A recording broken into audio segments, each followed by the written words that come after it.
Number 15. The suspicious death of Lauren Agee. Lauren Agee was born in Biloxi, Mississippi on August 19, 1993, to Sherry and Brian Agee, and spent her later life in Hendersonville, Tennessee with her mother, stepfather Michael Smith, and 3 siblings. Known for her vibrant and outgoing nature, Lauren was remembered by her mother as full of sugar with a little bit of spice. She had a passion for the performing arts and was an enthusiastic dancer and gymnast. Although she earned a dance scholarship to Bethel University, she chose to study criminal justice at Volunteer State University instead. Lauren had an active social life and a significant relationship she cherished deeply.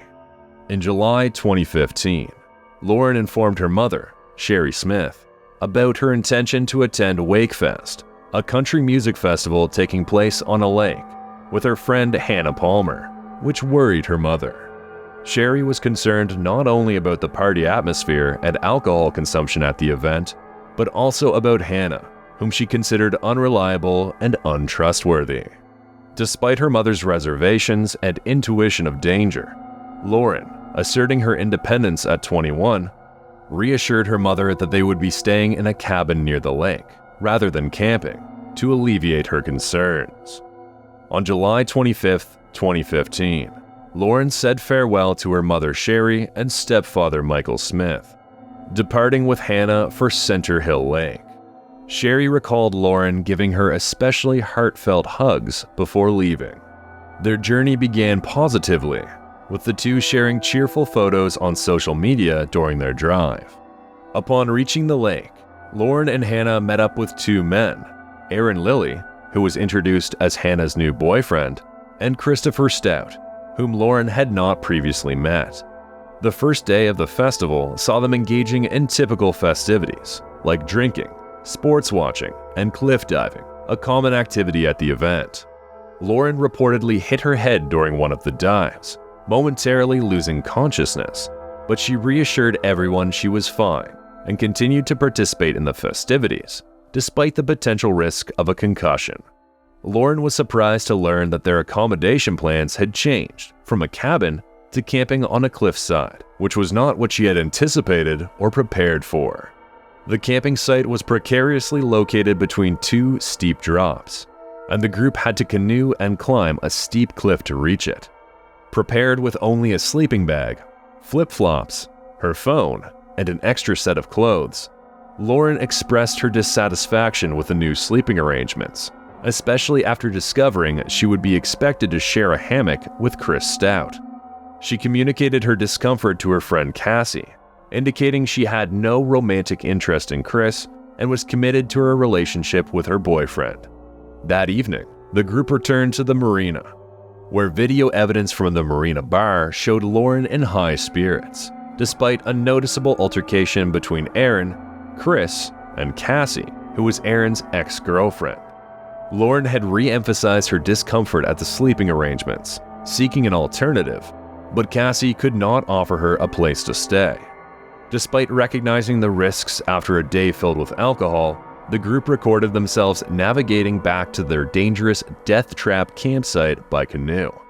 They managed to return safely, settling into their tent and hammock for the night. On the morning of July 26th, the group discovered that Lauren was missing, despite all her personal items remaining at the campsite. Assuming she had left early, they proceeded to enjoy the festival without making any attempts to find her or inform others of her disappearance. They even inquired about her whereabouts with mutual friends, including Cassie Franks, but no one had seen her. Later that afternoon, around 4:45 p.m., Lynn Blair and his son Dylan, while fishing, found a body in the water, initially mistaking it for clothing.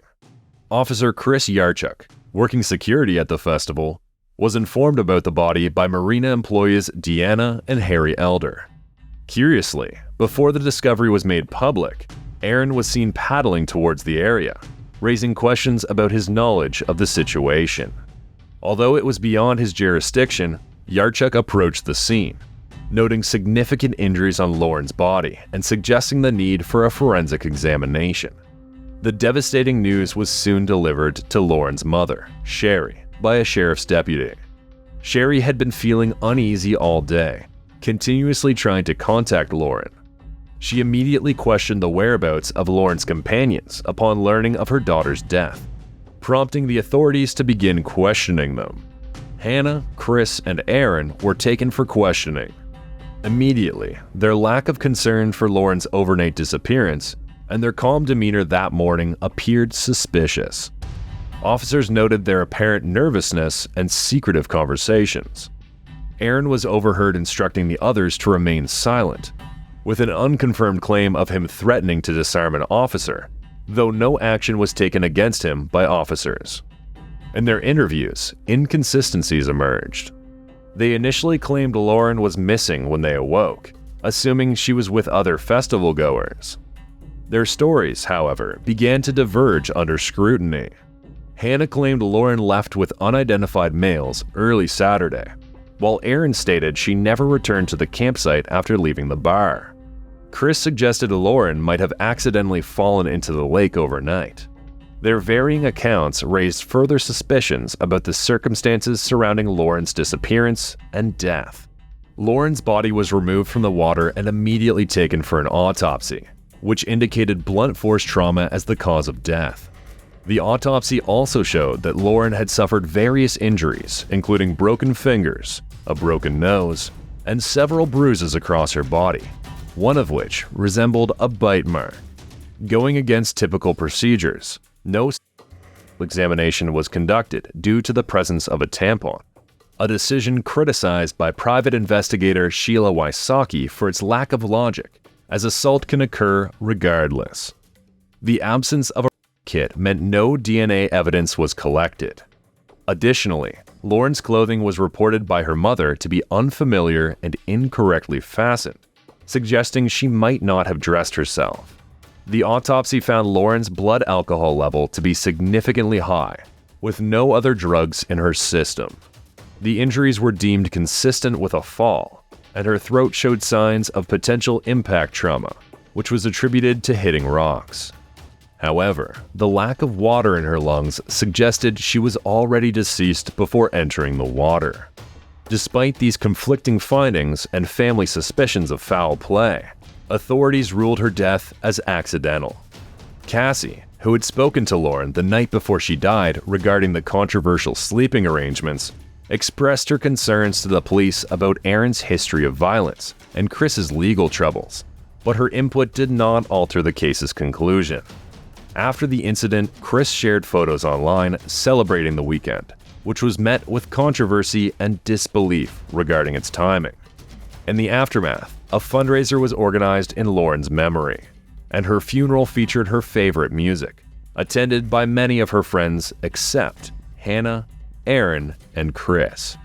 Later, when Lauren's mother Sherry confronted Hannah for more details, she noticed a change in Hannah's account, suggesting Lauren had accidentally fallen while going to the bathroom at night. During this conversation, Sherry overheard Aaron instructing Hannah to adhere to their story, further adding to the doubts surrounding Lauren's tragic death. Sherry, seeking clarity on her daughter's mysterious death, employed private investigator Sheila Wysocki. Wysocki's efforts led to a second look at Lauren's autopsy, uncovering previously undisclosed information, such as throat hemorrhaging, possibly indicative of strangulation.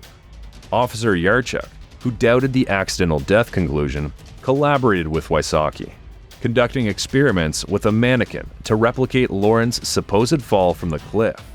Despite numerous attempts, they concluded Lauren could not have ended up in the water from a fall due to the terrain and the lack of injuries consistent with such a fall.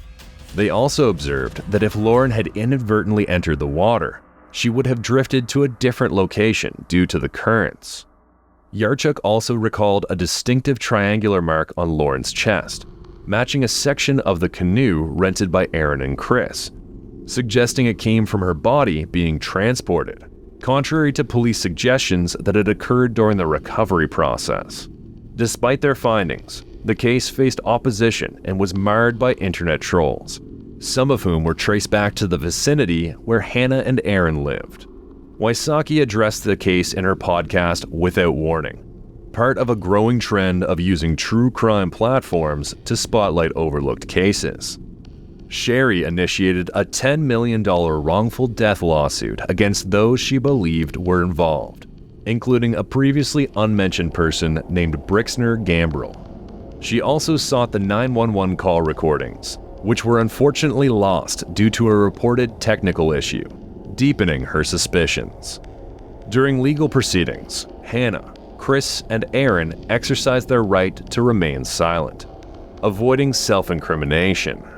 Notably, Hannah refrained from responding to direct questions regarding her involvement in Lauren's death.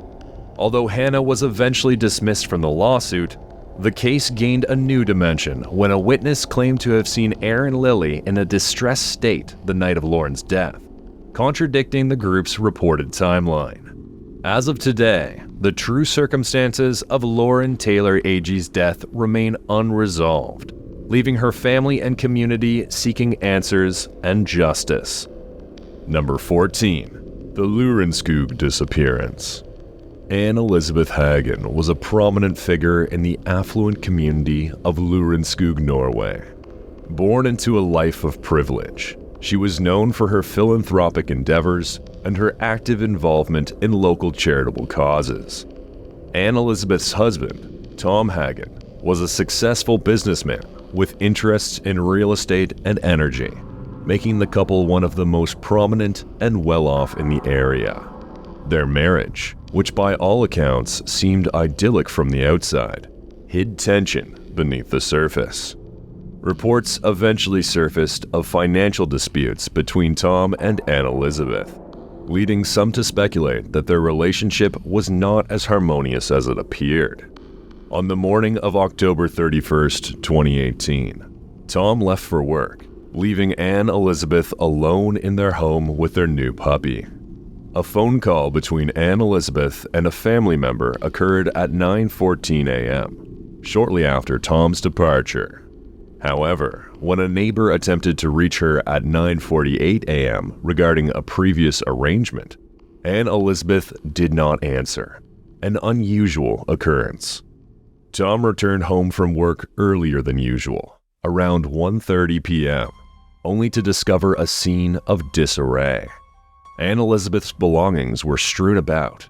A ransom note demanding $9 million in Monero cryptocurrency lay on the floor, and their puppy was confined to a room. The note threatened harm to Anne Elizabeth and warned against contacting the police. Despite the risks outlined in the ransom note, Tom promptly contacted the authorities at 2:07 p.m., who quickly initiated a covert investigation due to threats against the family. Traces of Anne Elizabeth's blood and a shoe print were discovered in the house, adding to the mystery surrounding her disappearance. However, suspicions soon arose regarding the authenticity of the ransom demand. Investigators noted several inconsistencies in the note's language and structure, leading them to question whether it was indeed written by a professional criminal or someone closer to the home. This suspicion only deepened when it was revealed that the ransom demand was to be paid in Monero, a cryptocurrency known for its privacy features, suggesting a level of sophistication not typically associated with amateur kidnappers. As the investigation unfolded, attention turned to Tom Hagen himself, with some speculating that he may have orchestrated Anne Elizabeth's disappearance as part of a complex financial scheme.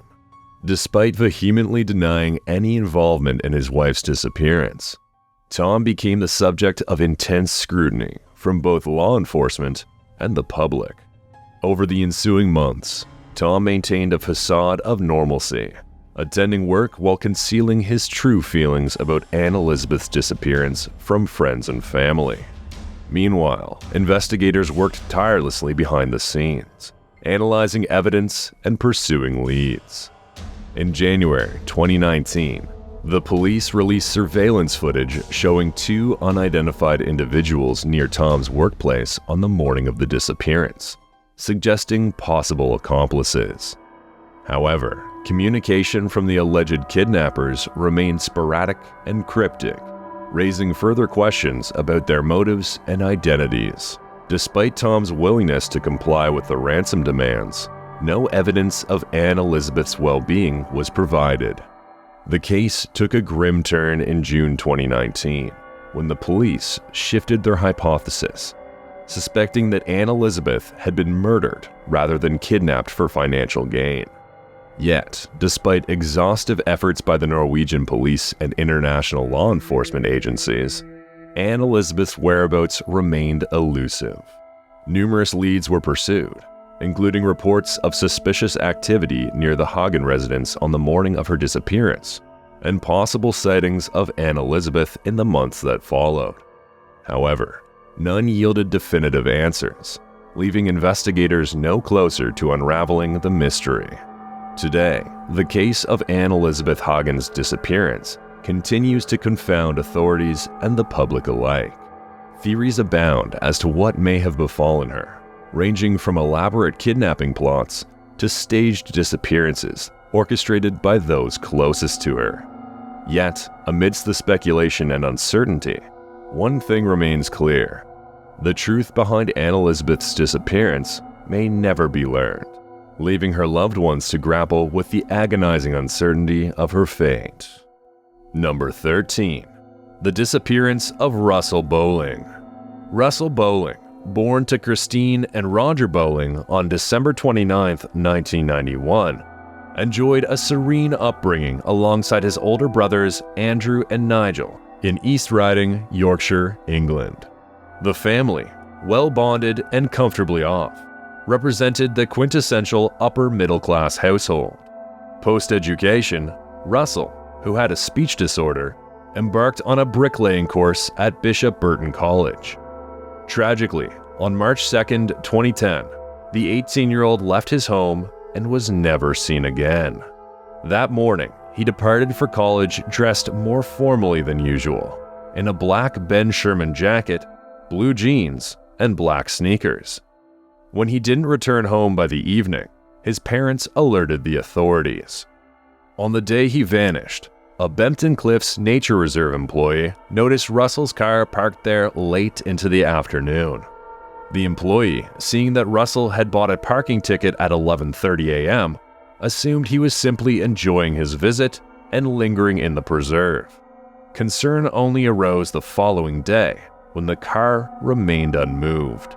Bempton Cliffs, located about a 45-minute drive from Russell's home, seemed an unlikely destination, given his car's limited fuel at the time of his departure and his scant bank balance of less than £10.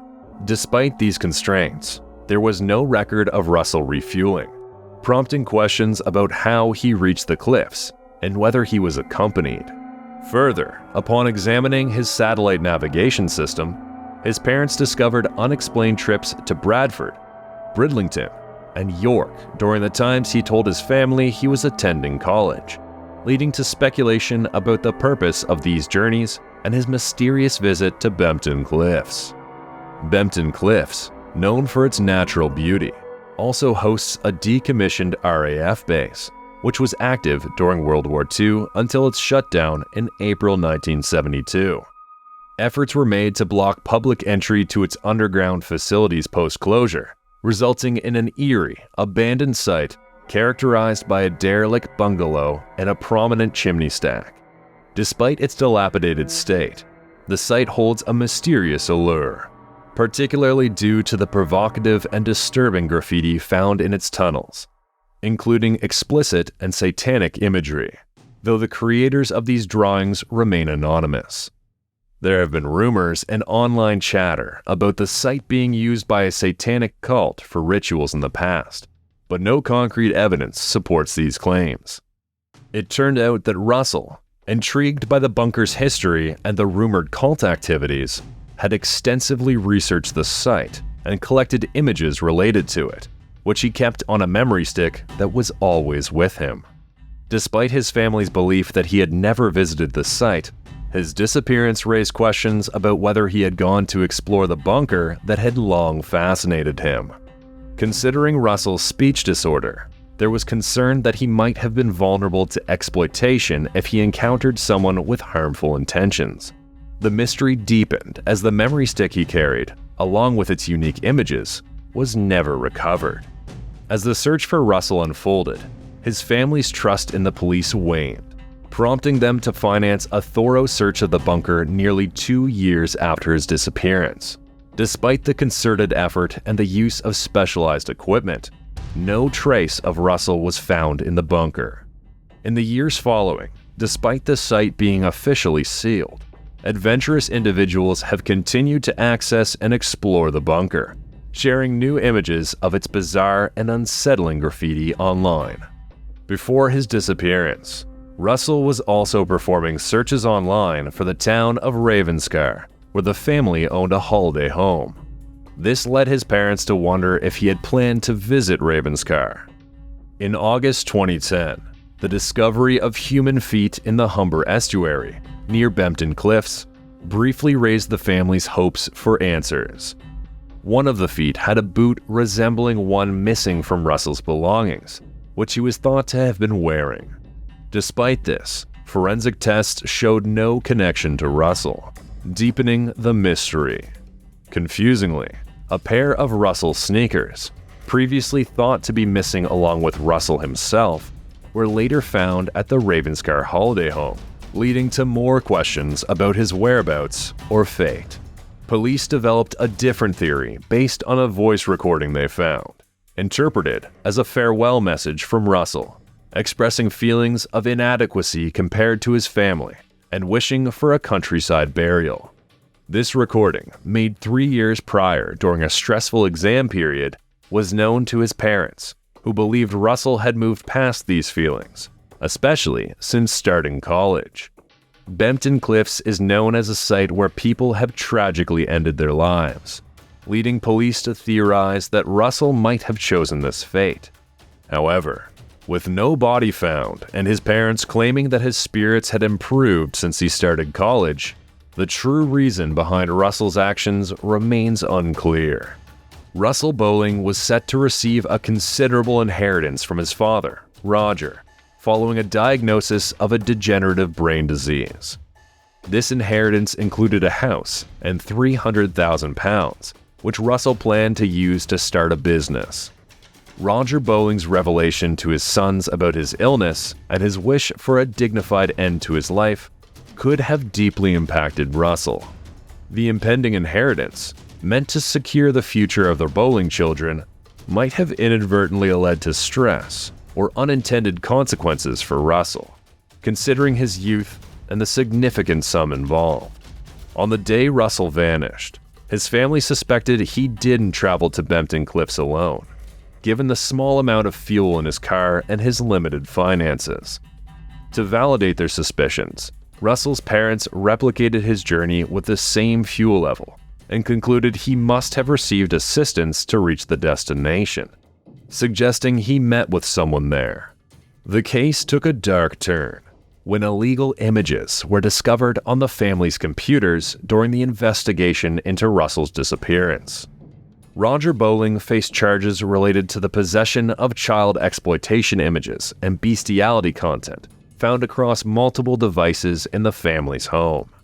Despite Roger's claims that he was not responsible for downloading the material, his conviction led to a loss of public sympathy and sparked speculation about the family's dynamics and Russell's state of mind prior to his disappearance. An inquest held in December 2019 concluded that Russell likely died at sea, although it was unclear how he met his fate. The assistant coroner could not determine whether Russell's death was accidental, a result of an asthma attack, or if he had fallen from the cliffs. The lack of evidence left many questions unanswered, haunting the Bowling family with the unresolved details of Russell's last day.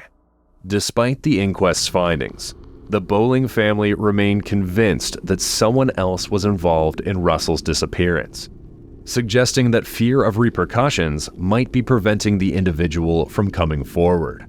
The unresolved nature of the case and the absence of new leads continue to shroud Russell's fate in mystery, leaving his family and the public to speculate about what truly happened on March 2nd, 2010. Number 12. The Burger Chef Murders. In the quaint town of Speedway, Indiana, nestled in the heartland of America, the Burger Chef restaurant was a stalwart of fast food convenience for locals and travelers alike. But on the evening of November 17, 1978, the familiar glow of its golden signage would be overshadowed by a darkness that would haunt the community for years to come. As the sun dipped below the horizon and the evening rush faded into the night, the Burger Chef was abuzz with activity. Inside, 4 young employees prepared to close up shop for the night. Assistant manager Jane Freed, a 20-year-old with dreams of a bright future, supervised the closing procedures with efficiency and poise. Alongside her were cooks Ruth Shelton, just 17 years old but already showing promise in the kitchen, and Daniel Davis, a 16-year-old with a penchant for flipping burgers with precision. Rounding out the team was Mark Flemons, a 16-year-old cashier known for his quick wit and easy smile. As the clock struck closing time, the team worked diligently to tidy up the restaurant and secure the building for the night ahead. With the last customer finally served and the doors locked behind them, they bid farewell to their coworkers and made their way out into the cool November air. Little did they know, it would be the last time they walked out of those doors. The following morning dawned with a sense of unease as the manager arrived at the Burger Chef to find the restaurant eerily quiet. Upon entering, his worst fears were confirmed. The cash register lay empty, the safe had been tampered with, and the personal belongings of the night shift employees remained untouched. Something was terribly wrong. Frantic, the manager called the police, who quickly descended upon the scene. What began as a routine investigation into a possible break-in soon spiraled into a nightmare when the authorities discovered that Jane, Ruth, Daniel, and Mark had not returned to their respective homes that night. With each passing hour, the sense of dread deepened. Friends and family members anxiously awaited news of their loved ones, their minds racing with terrifying possibilities. It wasn't long before search teams were dispatched to comb the surrounding area for any sign of the missing employees. Then, just when hope seemed all but lost, a grim discovery shattered the community's fragile peace. The bodies of Jane, Ruth, Daniel, and Mark were found in a remote wooded area, their lives brutally cut short in a senseless act of violence. The crime scene told a chilling story of terror and despair. Ruth and Daniel had been shot multiple times, their young lives snuffed out in an instant. Jane had been viciously stabbed, her dreams of a bright future extinguished in a moment of unfathomable cruelty. And Mark, the youngest among them, had been beaten to death, his body left battered and broken. Initial leads and theories ranged from a botched robbery to a personal vendetta, but inconsistencies and the lack of physical evidence stymied the investigation.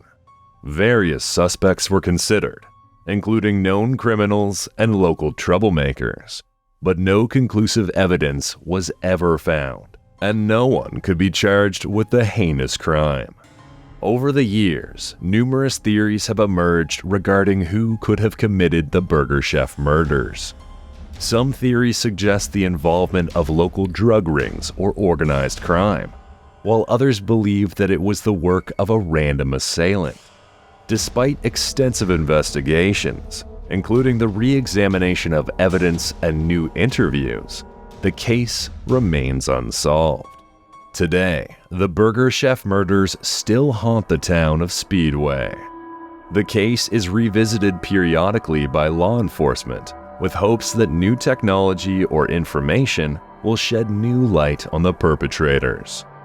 The families of the victims, along with the community, continue to seek closure and justice for the senseless loss of 4 young lives.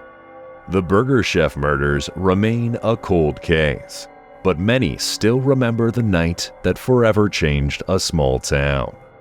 Number 11. The Salish Seafoot Discoveries. August 20th, 2007 was a typical hot summer day. A family vacationing from Washington was exploring the serene environment of Jedediah Island in British Columbia, Canada. The peace of the day was shattered when their 12-year-old daughter stumbled upon a chilling discovery: an Adidas shoe, size 12, eerily resting on the shore, containing a human foot. This macabre find marked the beginning of a series of similarly gruesome discoveries that would puzzle and terrify the inhabitants of the Pacific Northwest for years to come. Within less than a week, the tranquility of another island, Gabriola, located 86 kilometers south of Jedediah, was disturbed by a similar grim find. A couple hiking on the island found a Reebok trainer, 12 inches in size, dragged ashore, likely by animals, with remnants of another severed foot inside. The local police, already perplexed by the Jedediah Island case, were confronted with a scenario that seemed beyond belief. Gary Cox of the Royal Canadian Mounted Police expressed the community's disbelief and growing horror as he addressed the media, stating the improbability of one such discovery, let alone 2. As 2008 dawned, the mystery only deepened. More feet, encased in shoes, began to wash up along the shores of the Salish Sea. Each discovery brought with it a new wave of speculation and fear. Was a serial killer discarding their victims into the sea? The public imagination ran wild with theories ranging from tragic accidents to nefarious criminal activities. By February 8, 2008, the unsettling pattern continued as 2 matching feet were discovered on Valdez Island, suggesting a single unfortunate soul's remains being gradually revealed by the tide. The community's anxiety was palpable as the once peaceful coastal regions became the backdrop for a macabre mystery. The situation continued to escalate as more feet were found, each still encased in shoes and each an artifact of a life that had been lost in some unknown tragedy. Investigators faced a daunting task as they attempted to piece together the scant evidence provided by the washed-up remains. Prevailing theories fluctuated wildly, from victims of a plane crash or boating accident to the sinister works of drug cartels. Yet, as forensic analysis progressed, a pattern began to emerge.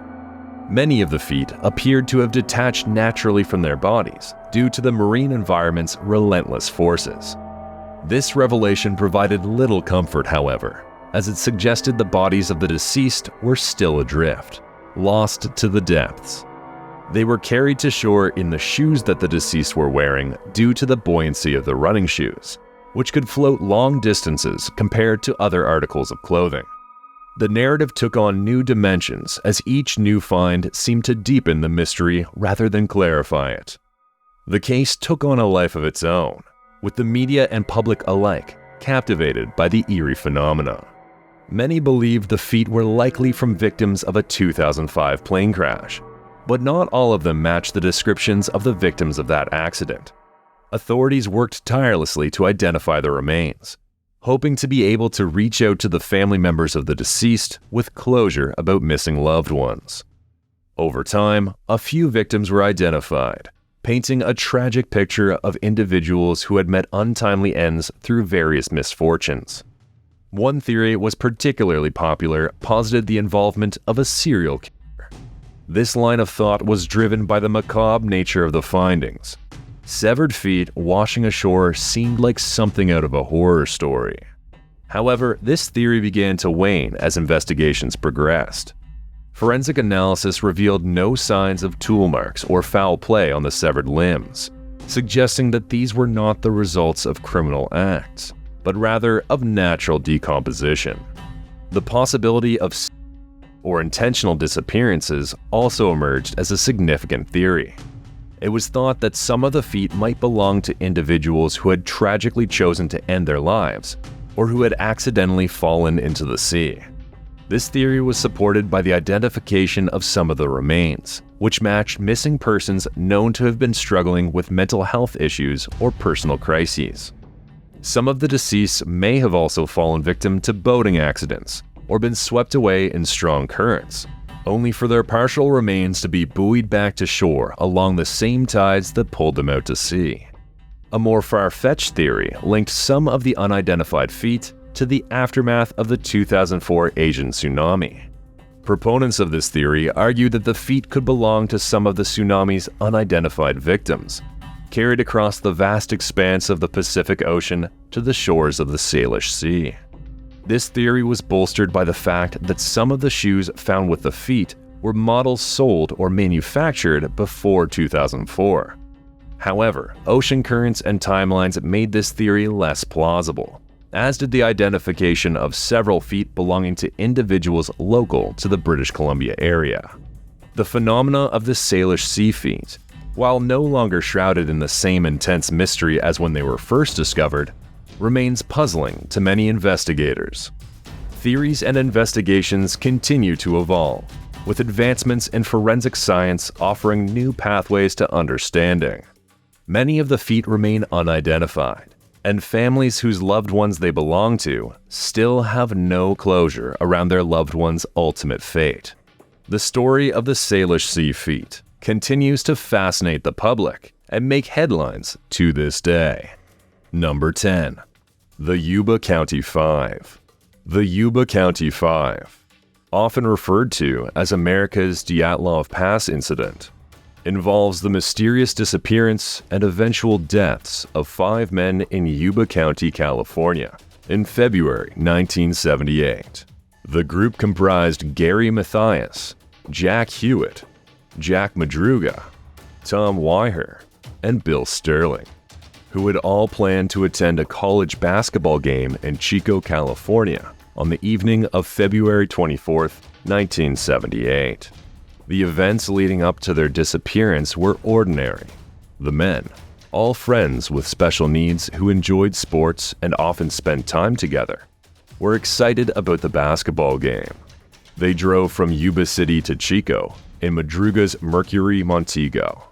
After the game, they stopped at a local market for snacks, which was the last time they were seen alive.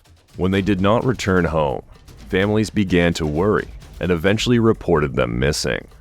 The search initially yielded few results until their car was found abandoned on a mountain road in the Plumas National Forest, far from their expected route home.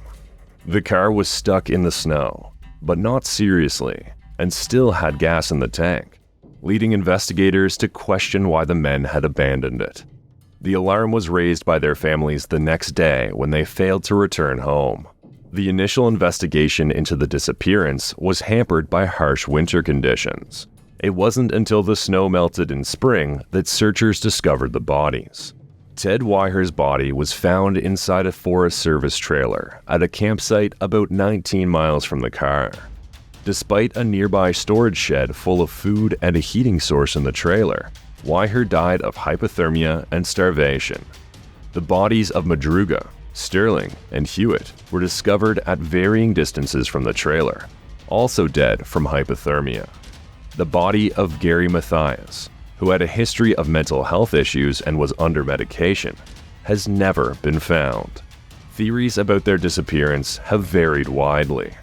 Some speculate that they may have been forced up the mountain by foul play, while others suggest they could have been disoriented, perhaps by carbon monoxide poisoning from the car's exhaust, a theory supported by the way the car was found. Another theory suggests Mathias, due to his mental health issues, might have led the group astray. There's also speculation about whether they were following or meeting someone, as their presence so far off their planned route remains unexplained. No theory fully explains why the men left the safety of the car, how they made their way to the remote trailer, or why they failed to use the available resources to survive. The case is further complicated by reported sightings of the men after they were supposed to have disappeared, and the mystery that remains regarding Matthias, as he is the only one whose body was never recovered. Today, the case remains as perplexing as ever. No definitive conclusions have been reached, and the Yuba County 5 case remains one of the most baffling unsolved mysteries in American history. Theories continue to circulate, but without new evidence, the truth about what happened to these 5 men in the winter of 1978 may never be known. Number 9. The lead coffins of Arthur's Seat. In the summer of 1836, a most peculiar discovery was made on the slopes of Arthur's Seat, a prominent hill that towers over the city of Edinburgh. The day began innocuously enough when a group of young boys, seeking adventure, stumbled upon a small cave hidden within the crags. Inside, they uncovered something unexpected and chilling. 17 tiny coffins, each meticulously crafted and eerily adorned. The coffins, carved from wood and each measuring only a few inches in length, were arranged in 3 tiers within the cave. Each contained a miniature figure, dressed in custom-tailored clothing, which lay within as if in a state of eternal rest. The careful craftsmanship suggested a purposeful and solemn intention behind their creation and placement, igniting immediate speculation and mystery around their origin and meaning. Theories circulated as to the purpose and origin of these miniature coffins. Some posited they were part of a dark and sinister ritual conducted by a cult or even witches. Others speculated they were keepsakes to memorialize the dead, perhaps created in the image of loved ones lost at sea, as families of sailors often did not have a grave to visit. Yet another theory linked them to the infamous Burke and Hare murders, which had taken place locally less than a decade before, with proponents of the theory suggesting that the coffins might be effigies for the victims of the notorious killers, a tangible representation of lives snatched away and unavenged. As the news of the discovery spread, the coffins quickly became enshrined in local lore. Edinburgh, with its dark past and Gothic architecture, provided the perfect backdrop for such a mysterious find, and speculation and debate about the coffins has run rampant in the city. In the years following their discovery, the coffins seemed to raise more questions than answers. Was there significance to the number or the way they were arranged? The craftsmanship pointed to considerable time and effort spent on each figure. Who would dedicate so much care to such macabre artifacts, and why? As time passed, many of the original coffins were lost or destroyed, leaving only 8, which now reside in the collections of the National Museum of Scotland. These surviving pieces continue to be objects of fascination and study, offering tantalizing clues, yet withholding their full story. Modern forensic and historical research has shed light on some aspects of the coffins, suggesting that they were created around the time of the Burke and Hare murders, which took place in 1828. Yet all that has been found only deepened the mystery, rather than dispel it. The lead coffins of Arthur's Seat remain one of Edinburgh's most enduring riddles. Are they memorials to lost souls, tokens of witchcraft, or relics from a forgotten crime? The true purpose and origin of these miniature coffins may never be fully understood, and this captivating puzzle from the past continues to enthrall historians and amateur enthusiasts alike. Number 8. The Lost Dutchman's Gold Mine. Nestled within the Superstition Mountains of Arizona lies a legend as rich and alluring as the purported treasure itself: the Lost Dutchman's Gold Mine. This legend, woven together from Native American folklore, Spanish colonial expeditions, and the rugged dreams of prospectors, has become ingrained in the fabric of the American Southwest. The origins of this fabled mine trace back to the indigenous peoples of the region, including the Pima and Apache tribes, who whispered of a land containing untold treasures and hidden wealth. The Superstition Mountains, named for the aura of mystery they evoked, were revered and feared, believed to be the home of spirits and untold secrets. The story gained momentum in the 19th century, intertwined with and underlined by the tragic tale of the Peralta family from northern Mexico. They were reputed to have unearthed a rich vein of gold within the foreboding mountains. However, their fortune was cut short in 1848 when, laden with gold, they were ambushed by Apache warriors in an area now known as the Massacre Grounds. The few who survived fled back to Mexico, leaving behind them a trail of blood and buried secrets. The mine, however, remained lost to the sands of time, until it allegedly found its way into the hands of a German immigrant, Jacob Waltz, dubbed the Dutchman despite his true origins. Legend has it that Waltz rediscovered the mine with the assistance of a Peralta descendant in the 1870s. Together with his partner Jacob Weiser, Waltz worked the mine and secreted away caches of gold, often rumored to be hidden near the iconic Weaver's Needle rock column. Fate, however, would not be kind to the pair. Weiser met a grisly end, murdered by Apaches, or perhaps, as some whisper, by the hand of Waltz himself in a moment of dark greed. Waltz's story concludes in Phoenix, where he spent his final days plagued by ill health and haunted by a secret he could never fully reveal. On his deathbed in 1891, he confided the mine's whereabouts to Julia Thomas, a kindly neighbor who had been caring for him. But the cryptic clues he left behind were a labyrinth with no exit. Thomas, like countless treasure hunters after her, scoured the Superstition Mountains but returned empty-handed. The legend of the Lost Dutchman's mine has since become a magnet for adventurers, each drawn by the lure of gold and the mystery of its cursed history. The mountain range has claimed many lives, fueling rumors of a sinister force that guards the hidden treasure. Some speculate that the mine's elusiveness is a cosmic punishment for those who dare to desecrate sacred ground, while others believe it is merely the natural peril of a treacherous wilderness. In the present day, the Lost Dutchman's gold mine remains one of America's most enduring legends, speaking to the human yearning for wealth, adventure, and the unknown. The Superstition Mountains continue their watch over the secrets they keep, and challenge the bravest souls to uncover what may be hidden there. Number 7.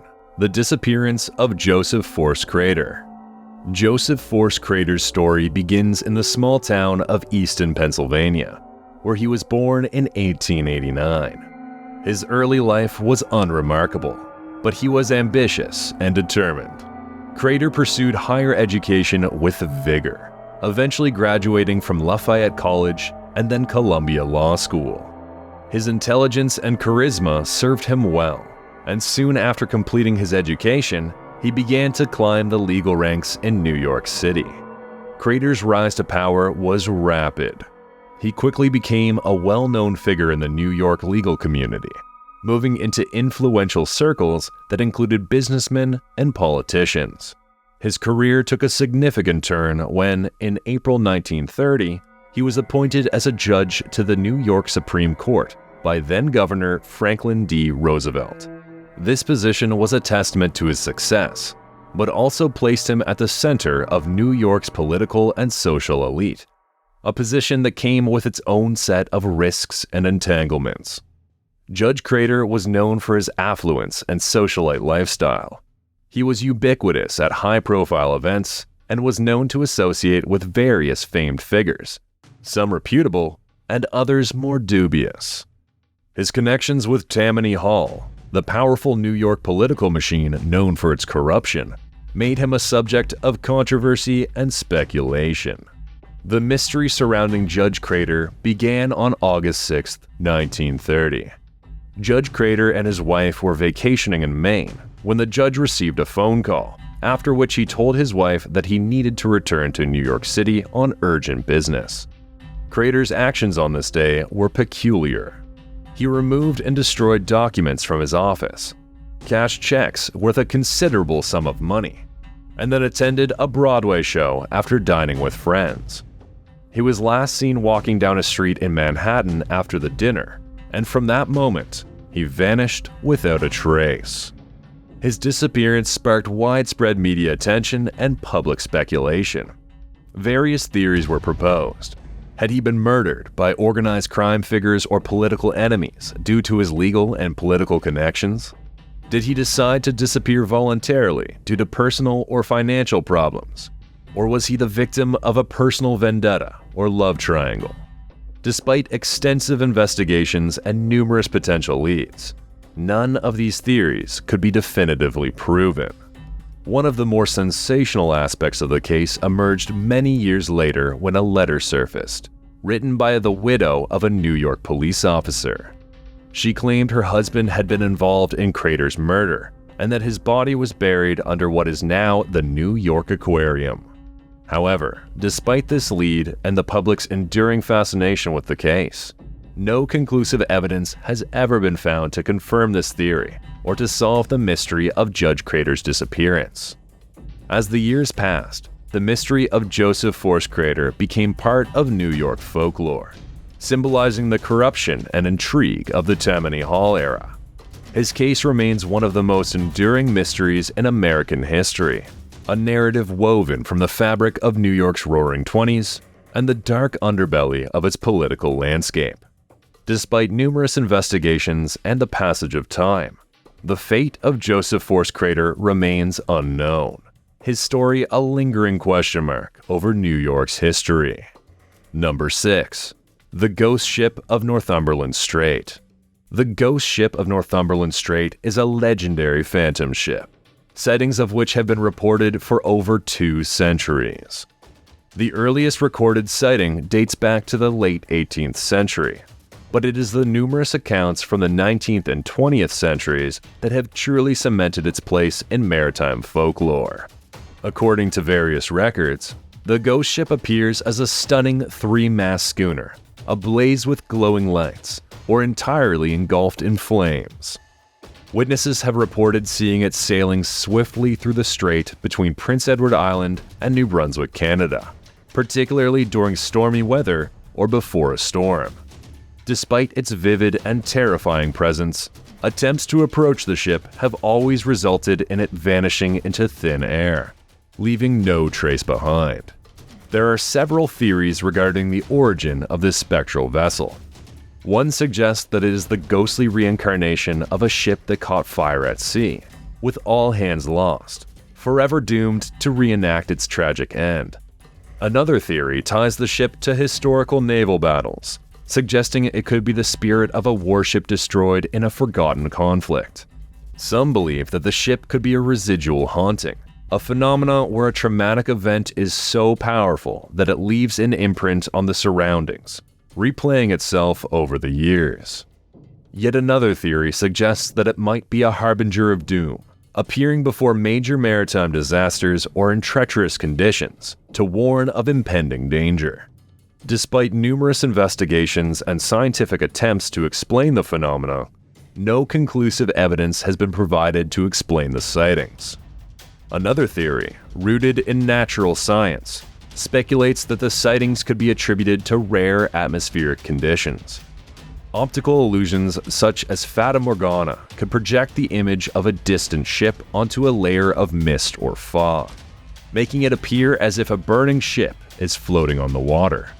St. Elmo's fire, an electrical weather phenomenon, could account for the fiery aspect of the sightings, as it causes a visible glow, often appearing on the masts of ships during thunderstorms.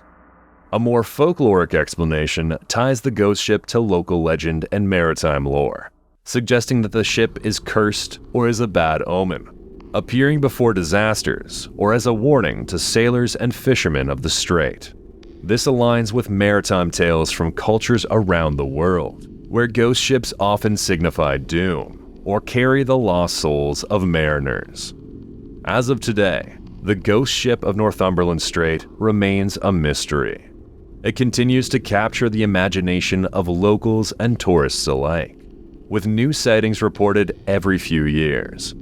Whether it is a product of collective maritime folklore, a paranormal phenomenon, or an as-of-yet unexplained natural occurrence, the ghost ship remains an enduring legend of the Canadian Maritimes. Number 5. The Toynbee Tiles. The Toynbee Tiles are a fascinating urban mystery that has intrigued the public and conspiracy theorists alike for decades. The tiles consist of linoleum messages found embedded in the asphalt of streets in various major cities across the United States and 4 South American capitals. The tiles typically bear cryptic messages referring to resurrecting the dead on planet Jupiter, based on an interpretation of Arnold Toynbee's philosophical ideas and the movie 2001: A Space Odyssey. The first reported sightings of these tiles date back to the early 1980s, primarily in Philadelphia. However, since then, they have been discovered in numerous other cities, including New York, Boston, Washington, D.C., and Chicago, among others. The most common inscription found on these tiles reads, "Toynbee idea in Kubrick's 2001, resurrect dead on planet Jupiter." The origin and purpose of these tiles remain a mystery, but they are generally believed to be the work of an unknown individual or group, with obvious influences from the historian Arnold J. Toynbee and filmmaker Stanley Kubrick. The Toynbee reference is thought to be connected to Toynbee's theory that societies must continually die and be reborn to survive, while the Kubrick reference is to his film 2001: A Space Odyssey, which features themes of space exploration and human evolution. One theory suggests that the tiles are the work of a single individual, a Philadelphia carpenter named James Marasco, who was said to have had strong beliefs in resurrection and was known to have contacted talk shows and newspapers to discuss his theories in the 1980s. Moreover, Marasco died in the early 2000s, and new tiles have continued to appear. Some speculate the tiles are a form of guerrilla art or a vast, unsanctioned public art project. The secretive placement of the tiles and their cryptic message suggest an individual or group using public space to communicate a philosophical or metaphysical idea without seeking permission or recognition. The documentary Resurrect Dead: The Mystery of the Toynbee Tiles, released in 2011, follows a group of Toynbee tile enthusiasts who delve deep into this urban mystery. They propose several theories about the tile's creator and his methods, but ultimately leave the mystery unsolved. Despite these efforts, the creator or creators of the Toynbee tiles and their full intentions remain unknown. The tiles continue to be a subject of fascination, inspiring both admiration and confusion. They have become part of urban folklore, embodying the human desire for mystery, the unexplained, and the power of anonymous public expression. As of today, new tiles continue to appear, although they differ slightly in style and message, indicating that the original tiler may no longer be active, or that copycats have taken up the cause. The mystery of the Toynbee tiles remains unsolved, captivating the imagination of those who stumble upon them, and those who seek them out as part of an urban treasure hunt spanning continents. Number 4. The Ghost Army of World War II. The Ghost Army of World War II refers to a unique and secretive unit of the United States Army, known officially as the 23rd Headquarters Special Troops. This group, which operated from 1944 until the end of the European War in 1945, comprised more than 1,100 men, many of whom were artists, actors, architects, and engineers. Their mission was singular and highly unconventional for military standards: to deceive and mislead the German army through illusion and artistry, thereby contributing to the Allied victory in Europe. The inception of the Ghost Army, a concept inspired partly by British operations like Operation Bertram during the North Africa campaign, was driven by the realization that traditional combat tactics alone would not ensure victory. The unit was assembled with individuals from various creative backgrounds, recruited for their artistic skills and innovative thinking. They were trained not only in traditional military skills, but also in the arts of deception and subterfuge. The Ghost Army's tactics were diverse and ingeniously crafted. They employed inflatable tanks, planes, jeeps, and artillery pieces, which, from a distance, appeared indistinguishable from real military hardware. These fake armaments were moved from place to place, creating the illusion of significant troop movements where, in reality, there were none. Sound trucks broadcasted pre-recorded sounds of bridges being constructed, tanks moving, and troop activity to further enhance the deception. The unit also used radio deception, transmitting fake communications to mislead enemy eavesdroppers about the Allies' plans. Additionally, members of the Ghost Army would don the uniforms of different US Army units and visit nearby towns, spreading misinformation and rumors about troop movements and military plans. This practice of atmosphere, creating a misleading environment through a combination of visual, auditory, and human intelligence, was crucial to their strategy. The Ghost Army participated in more than 20 operations throughout the European theater, often operating very close to the front lines. Their deceptions were credited with saving thousands of lives by drawing German forces away from actual Allied operations. One of the most notable successes was during Operation Plunder, the crossing of the Rhine River in March 1945, where their efforts contributed to the efficacy of the Allies' surprise crossing. The activities of the Ghost Army were kept under strict secrecy during and long after the war. Many of the unit's members went on to have successful careers in art, design, and entertainment, drawing upon their unique wartime experiences. The story of the Ghost Army remained largely unknown until declassification in the 1990s, and since then, it has been the subject of documentaries, books, and exhibitions. Today, the legacy of the Ghost Army is preserved through the efforts of historians, family members of the veterans, and enthusiasts who seek to recognize and honor the innovative and brave contributions of these soldiers. Efforts have been made to award the unit a Congressional Gold Medal, acknowledging their service and the impact of their unorthodox but highly effective tactics.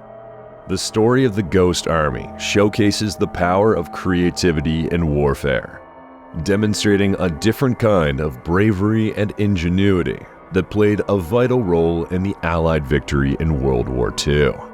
Number 3. The disappearance of Frederick Valentich. Frederick Valentich's story begins in Melbourne, Australia, where he was born to Italian immigrants in June 1958. Growing up in a supportive family environment, Frederick developed a keen interest in aviation from a young age, dreaming of becoming a professional pilot. Despite his passion, his journey into the field was marked by challenges. Valentich struggled academically, failing multiple examinations and receiving criticism for his flying abilities. However, these setbacks did not deter him. They only fueled his determination to succeed. By the time of his disappearance, Valentich had accumulated about 150 hours of flying time. He was working part-time at an army barracks to support his flying lessons, and had aspirations of joining the Royal Australian Air Force. However, his applications were rejected due to his insufficient educational qualifications and poor flying record. Undeterred, Valentich continued flying, hoping to improve his skills and eventually reapply to the RAAF. On October 21, 1978, Valentich embarked on a routine flight from Moorabbin Airport in Melbourne to King Island, a small island located in the Bass Strait between Victoria and Tasmania. The weather conditions were favorable, and nothing seemed amiss when he left at 6:19 p.m. However, during the flight, Valentich contacted Melbourne Air Traffic Control to report an unidentified aircraft that seemed to be following him. His descriptions of the craft were perplexing. He claimed it was flying at high speeds, had unusual lights, and was orbiting above him. His last known words, "It's not an aircraft," were followed by a mysterious, metallic scraping sound before the transmission abruptly ended. The disappearance prompted an extensive air, sea, and land search covering over 1,000 square miles. Despite these widespread efforts, no trace of Valentich or his Cessna 182 was ever found. The official investigation by the Department of Transport concluded that the reasons behind the disappearance could not be determined. The report suggested that Valentich might have become disoriented and lost control of his aircraft, leading to a fatal crash into the sea. But this was speculative, as no debris or evidence of a crash was ever discovered. Over time, several theories have emerged regarding Valentich's fate. Some speculate that he staged his disappearance or committed suicide, although these theories are contradicted by reports of his known character and life plans. Others suggest he may have been disoriented, mistaking the planet Venus or another natural phenomenon for an extraterrestrial craft, leading to a state of panic and eventual crash. The most sensational theory, fueled by Valentich's own interest in UFOs and the content of his final transmission, is that he encountered an extraterrestrial spacecraft, leading to his abduction. In the years following Valentich's disappearance, the case has remained a topic of interest for aviation experts, UFO enthusiasts, and the general public. It has sparked debates, documentaries, and articles, each exploring a different facet of the mystery. Despite the passage of time, new evidence has been scant, and the case remains as unsolved as ever. Today, the disappearance of Frederick Valentich is still shrouded in mystery, with no concrete answers to the many questions it raises. His family, while having accepted his loss, still seek closure and answers to what happened on that fateful night. The Valentich case remains one of Australia's most enduring aviation mysteries, a poignant reminder of the complexities and unknowns of both human experience and the vast skies above. Number 2. The Green Children of Woolpit. The tale of the Green Children of Woolpit is a fascinating and enduring story that has mystified historians, folklorists, and the curious alike for centuries. This strange and unsettling tale originates in the 12th century in the village of Woolpit in Suffolk, England, an area known for its deep wolf-trapping pits, called wolf pits, from which the village derives its name. According to chroniclers of the time, including William of Newburgh and Ralph of Coggeshall, one day during the chaotic reign of King Stephen of England, 1135 to 1152, the villagers of Woolpit discovered 2 children, a brother and sister, beside one of the wolf pits. What set these children apart was not merely their unexpected appearance and unknown origin, but their skin. It was green. Beyond their unusual complexion, they wore unfamiliar clothing woven from a strange material and spoke an unrecognizable language. The villagers, baffled by the appearance of the children, took them to the home of Sir Richard de Calne, a local landowner.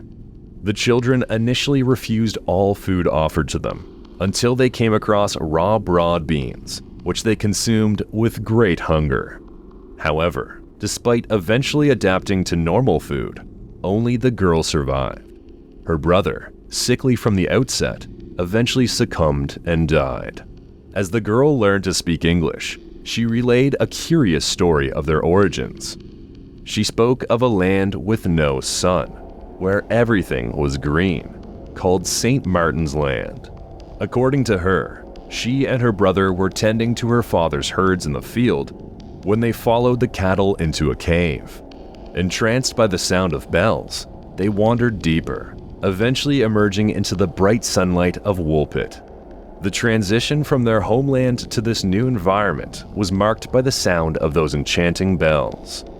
Over time, the girl lost her green hue and integrated into English society, eventually receiving baptism. The story suggests that she led a relatively normal life thereafter, though she was often regarded as being particularly liberal and unrestrained in her conduct, compared to what was expected at the time, as William of Newburgh described. Theories about the Green Children have ranged from the fantastical to the scientific. Some suggest they were aliens or residents of a subterranean world, unfamiliar to the surface. A more historical perspective posits that they were Flemish immigrants, possibly orphaned by the conflicts of the period, who wandered from their homeland, their green complexion explained by malnutrition that could result in chlorosis, the so-called green sickness. Another popular theory is that the story of the Green Children is an allegory or folk memory, reflecting cultural and societal tensions of the time, such as displacement caused by war and the social assimilation of peoples of different origins. Despite the various interpretations and theories proposed over the centuries, the true origin and nature of the story of the Green Children of Woolpit remains a mystery. Their story reads like a blend of historical record and folklore, sitting uncomfortably between reality and fantasy. The absence of concrete evidence and the fantastical elements of the story, the green skin, the unknown language, and the mysterious other world, contribute to its enduring allure and its status as one of the most intriguing legends of medieval England. To this day, the Green Children of Woolpit remains a captivating unsolved mystery, a historical puzzle wrapped in a fairy tale, leaving us wondering about the thin line between history and myth, and the truths that may lie hidden in the tales of old. Number 1. The Dancing Plague of 1518. In July 1518, the streets of Strasbourg were witness to an extraordinary and unsettling spectacle. It began with just one woman, Frau Trophia, who stepped outside her home and, without music or apparent reason, began to dance. Her movements were neither joyful nor coordinated, but frantic, as if compelled by some invisible force. As hours turned into days, her solitary dance did not cease. Instead, it became a public display of uncontrolled and ceaseless motion. Imagine the scene. The cobbled streets of this medieval city, usually bustling with the everyday noise of commerce and chatter, now echoed with the singular, rhythmic thumping of one woman's feet. Crowds gathered, not to join in celebration or festivity, but out of curiosity and growing horror, as Frau Trophia continued to dance, her body racked with inexorable energy that showed no signs of waning. Then, as if the sight of one woman dancing to the brink of exhaustion was not strange enough, others began to join her. The dancing started slowly, but soon dozens of people, some sources claim hundreds, of all ages and from all walks of life, were caught in the same relentless grip of whatever madness had seized Frau Trophia. The streets of Strasbourg became a bizarre carnival of suffering, as people danced until they collapsed from fatigue, their feet bloody and bruised, their faces marked by an inexplicable mix of agony and ecstasy.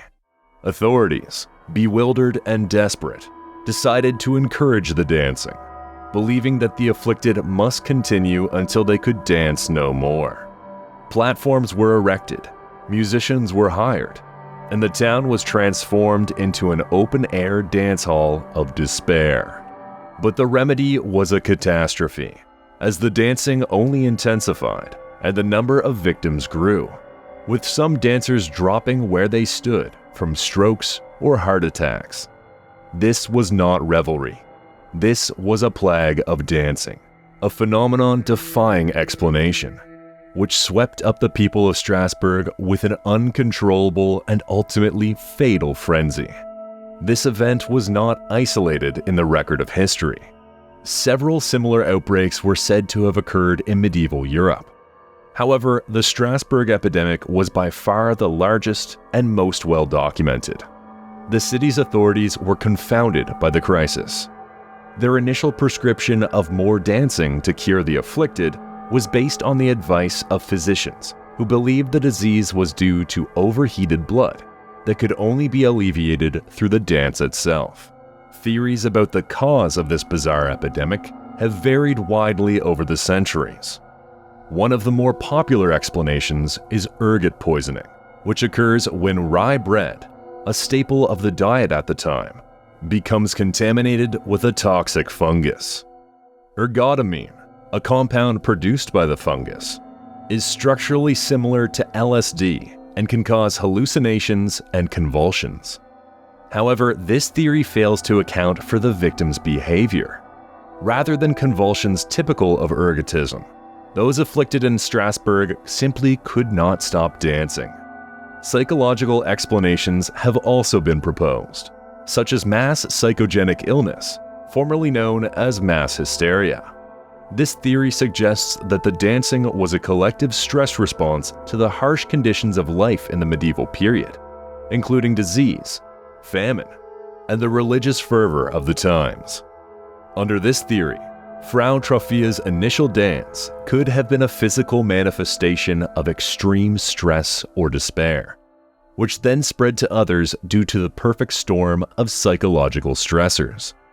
Some cultural historians suggest that the dancing could have been a ritualistic or superstitious act, possibly related to ancient Greek and Roman festivals or a heretical cult. However, there is little evidence to support these claims, and they do not explain the physical exhaustion and deaths that resulted from the dancing. In recent times, other theories have surfaced, including that the dancing was a social phenomenon, a form of protest, or even an organized cult activity. But these lack substantial historical evidence and fail to fully explain the breadth and severity of the event.